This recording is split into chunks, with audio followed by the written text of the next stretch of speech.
My birthday is the 4th of January, 1951, the first week of the first month of the first year of the second half of the 20th century. Something to commemorate, I guess, which is why my parents named me Hajime, beginning in Japanese. Other than that, 100% average birth. My father worked in a large brokerage firm. My mother was a typical housewife. During the war, my father was drafted as a student and sent to fight in Singapore. After the surrender, he spent some time in a POW camp. My mother's house was burned down in a B-29 raid during the final year of the war. Their generation suffered most during the long war. When I was born, though, you'd never have known there'd been a war. No more burned-out ruins. No more occupation army. We lived in a small, quiet town in a house my father's company provided. The house was pre-war, somewhat old but roomy enough. Pine trees grew in the garden, and we even had a small pond, and some stone lanterns. The town I grew up in was your typical middle-class suburbia. The classmates I was friendly with all lived in neat little row houses. Some might have been a bit larger than mine, but you could count on them all having similar entranceways, pine trees in the garden. The works.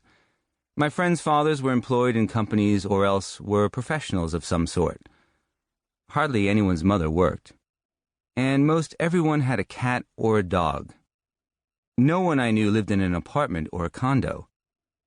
Later on, I moved to another part of town, but it was pretty much identical. The upshot of this is that until I moved to Tokyo to go to college, I was convinced everyone in the whole world lived in a single-family home with a garden and a pet, and commuted to work decked out in a suit. I couldn't for the life of me imagine a different lifestyle.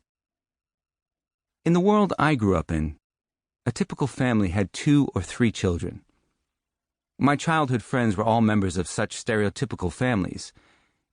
If not 2 kids in the family, then 3. If not 3, then 2. Families with 6 or 7 kids were few and far between, but even more unusual were families with only 1 child.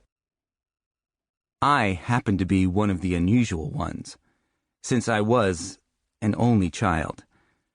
I had an inferiority complex about it, as if there was something different about me, that what other people all had and took for granted, I lacked. I detested the term only child.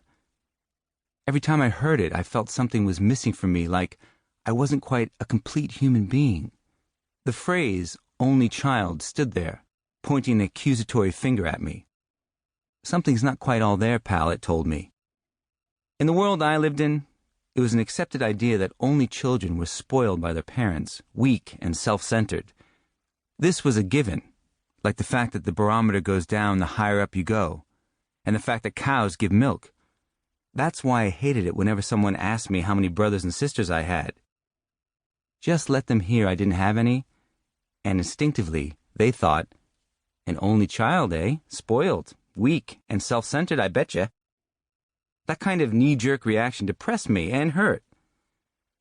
But what really depressed and hurt me was something else. The fact that everything they thought about me was true. I really was spoiled, weak, and self-centered.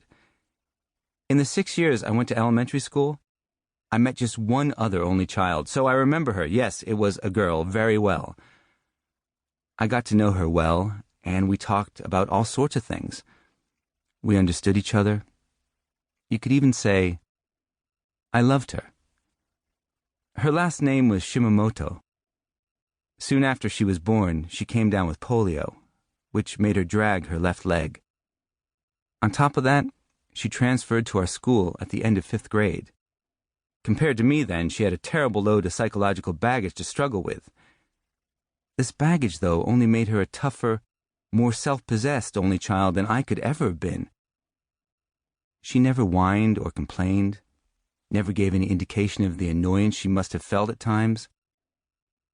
No matter what happened, she'd manage a smile.